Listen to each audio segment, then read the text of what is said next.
I news. This is Nidhi. Bharatiya tech ప్రపంచంలో ఇప్పుడు ఒక సరికొత్త చరిత్రకు తెరలేచింది. ఎప్పుడు లేని విధంగా ఒక గ్లోబల్ టెక్ దిగ్గజం ఒక భారతీయ నగరంలో అత్యంత భారీ పెట్టుబడిని ప్రకటించింది.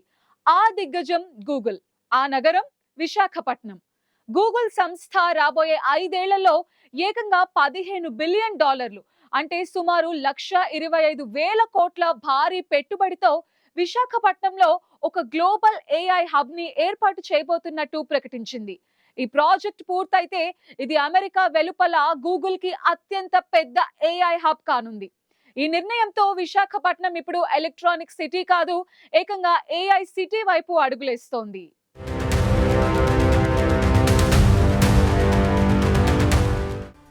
గూగుల్ పెట్టుబడి ఇది కేవలం $15 బిలియన్ మాత్రమే కాదు, విశాఖపట్నం భవిష్యత్తును మార్చిపోయే ఒక టెక్ విప్లవం.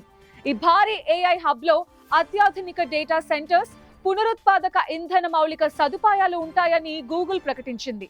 ముఖ్యంగా ప్రపంచం నలుమూలల నుండి వచ్చే అండర్ వాటర్ కేబుల్స్ కి ఇది ఒక రెస్ట్ స్టాప్ గా మారుతుంది. ఈ స్ట్రాటజిక్ లొకేషన్ కారణంగానే ఇక్కడి నుండి గూగుల్ సర్చ్, యూట్యూబ్, వర్క్ స్పేస్ల కోసం డేటా ఇన్ఫ్రాస్ట్రక్చర్ సేవలు అందనుందాయి. 1,00,000 జాబ్స్.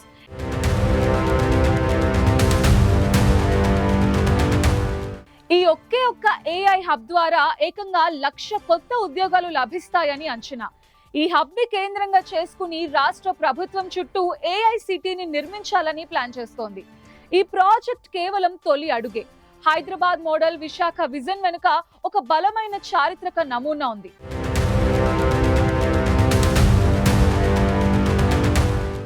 1990లలో మైక్రోసాఫ్ట్ అమెరికా బయట తమ సాఫ్ట్వేర్ డెవలప్మెంట్ సెంటర్ ను ఏర్పాటు చేయాలని చూసినప్పుడు బిల్ గేట్స్ ఎంచుకుంది హైదరాబాద్ ని. ఆ నిర్ణయం హైదరాబాద్ ని నేడు భారతదేశంలో 2వ అతిపెద్ద ఐటీ ఎగుమతిదారిగా మార్చింది. ఇప్పుడు అదే హిస్టరీ రిపీట్ అవుతోంది.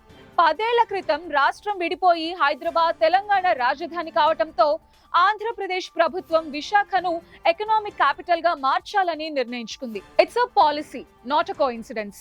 ఈ భారీ విజయానికి నాయకత్వ శక్తి చాలా కీలకం. ముఖ్యమంత్రి చంద్రబాబు నాయుడు టెక్ సావి పాలిటీషియన్ గా సుపరిచితులు. మైక్రోసాఫ్ట్ హైదరాబాద్ కి వచ్చినప్పుడు ఆయనే ముఖ్యమంత్రి.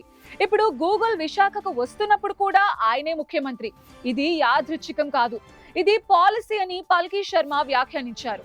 చంద్రబాబు పాలసీ 30 ఏళ్లు పట్టిన హైదరాబాద్ గ్రోత్ ని విశాఖ కేవలం 10 ఏళ్లలో సాధిస్తుందని గట్టి నమ్మకాన్ని ఇచ్చింది. విశాఖ ఇప్పటికే దేశంలో 4వ అత్యంత రద్దీ పోర్ట్, ఒక మేజర్ స్టీల్ ప్లాంట్ కు నిలయం. ఇప్పుడు ఏఐ వేవ్ లో ఈ కోస్తా నగరం ఒక గ్లోబల్ టెక్ హబ్ గా మారిపోతోంది.